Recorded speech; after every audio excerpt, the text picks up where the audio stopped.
আসসালামু আলাইকুম রাহমাতুল্লাহ। সহজ দিশারি চ্যানেলের সুপ্রিয় দর্শক মণ্ডলী, ভিডিওতে বর্ণিত আমলটি করুন আর যে কোনো বিষয়ে গুপ্ত খবর জানুন। আর আমাদের চ্যানেলে নতুন হয়ে থাকলে চ্যানেলটি সাবস্ক্রাইব করুন। প্রিয় দর্শক মণ্ডলী, আপনারা কি জানেন আল্লাহর একটি নাম আছে যেটি নিয়মিত জপলে আল্লাহ আপনার সামনে অজানা কিছু বিষয় স্পষ্ট করে দিতে পারেন?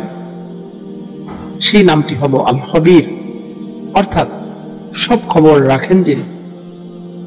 যদি আপনার কোনো বিষয়ে সন্দেহ থাকে, কি আপনার ক্ষতি করছে, কার মনোভাব কি করলে ভবিষ্যতে কল্যাণ হবে, আপনি যেটা ভাবছেন সেটা ঠিক কিনা, তবে আপনাকে পরামর্শ দিচ্ছি, আত্মবিশ্বাস নিয়ে 7 দিন পর্যন্ত এই নাম মোবারক বেশি বেশি জিকির করুন।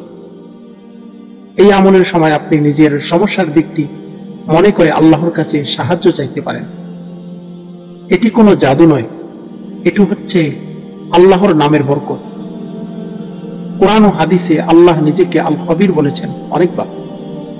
তাই বিশ্বাস রাখুন, আল্লাহ যদি চান তিনি আপনার জন্য গোপন বিষয় প্রকাশ করে দেবেন, এমন ভাবে যা আপনি কল্পনাও করতে পারবেন না। তবে মনে রাখবেন, এটা শুধুই অনুমান বা সন্দেহ দূর করার জন্য, কাউকে বদনাম বা বদদুয়া দেওয়ার উদ্দেশ্যে নয়। কোন সিদ্ধান্ত নেওয়ার আগে অবশ্যই ধৈর্য ও পরামর্শ গ্রহণ করবেন। তো প্রিয় ভাই ও বোনেরা, আপনি যদি গোপন রহস্য জানার চেষ্টা করে থাকেন, তাহলে আল্লাহর এই নামটির আমল করুন, ইনশাআল্লাহ আপনি ফলাফল অনুভব করবেন। প্রিয় দর্শক মণ্ডলী, আজকের ভিডিওটি এই পর্যন্তই। ভিডিওটি ভালো লাগলে লাইক দিন, শেয়ার করুন এবং আমাদের চ্যানেলটি সাবস্ক্রাইব করতে ভুলবেন না। আসসালামু আলাইকুম ওয়া রাহমাতুল্লাহ।